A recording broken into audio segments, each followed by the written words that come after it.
Lincoln City on the Oregon coast has an exciting tradition of hiding more than 3,000 beautiful blown glass floats along the beach every year. If you find one, you can keep it. In this video, we'll show you how we found one of these glass floats after a 3-day search, and everything you need to know to find your own glass float in this exciting real-world treasure hunt. So, let's get into the float hunting details.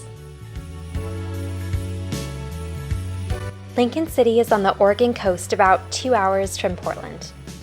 Floats can be found anywhere along the 7 miles of beach between Road's End at the north and Siletz Bay at the south. Well, I haven't found any yet, but we met somebody whose daughter found one sometime in the past, and she helped us with sizing. She said they're about this big, so that's closer to what I was thinking.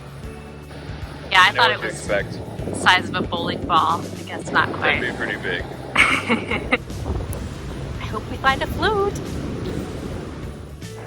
They said that it has to be somewhere above the high tide line, but not on the embankment. We asked the city via Twitter about the beach grass at the base of the embankment, and they said the floats wouldn't be hidden there. On the second day, we started at Siletz Bay, which is the southernmost of the eligible beaches. The driftwood there is extreme, offering innumerable hiding places for floats.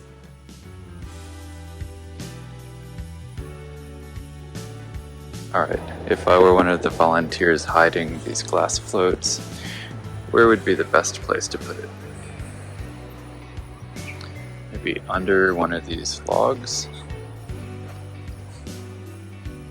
Not here.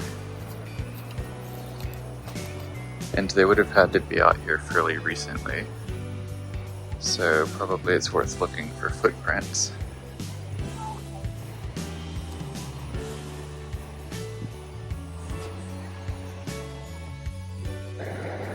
This seems like about the perfect place. Oh no, look.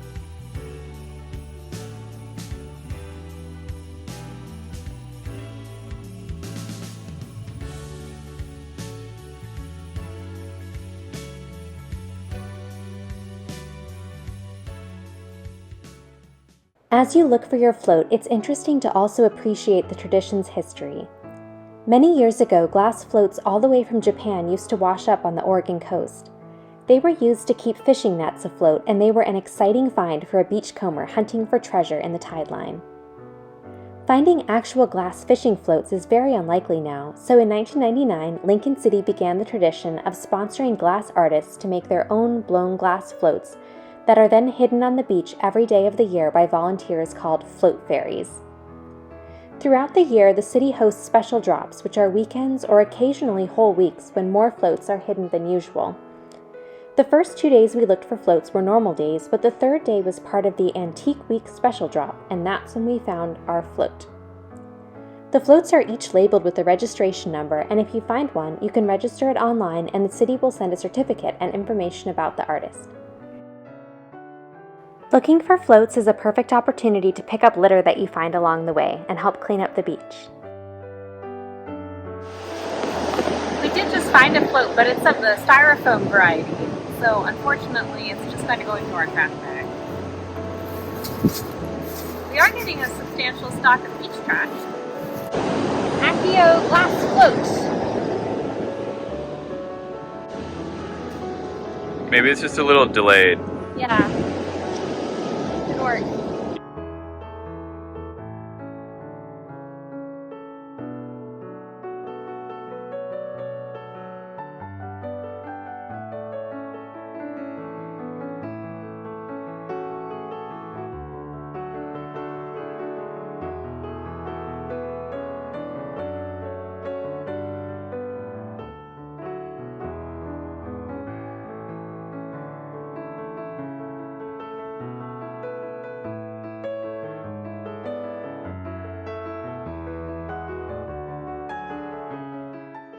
Are just walking back.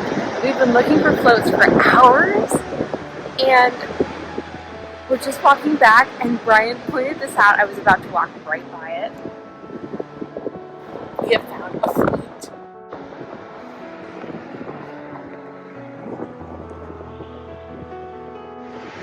Oh my gosh, I can't actually believe that happened. It's not even hidden at all. We've been looking under many things. I'm so excited. So, actually, if anyone is interested, I haven't moved it yet. This is actually right where it is. So if you're wondering how hidden they are, this is how hidden. It's right out there in the sand. So what do you think? I can't believe we just found this because we've been looking in really obscure areas and it's right out in the open, just in the sand. It's amazing. A really cool aspect about searching for floats is that you end up exploring miles of this beautiful coastline. While you're in the area, be sure to check out these other nearby places.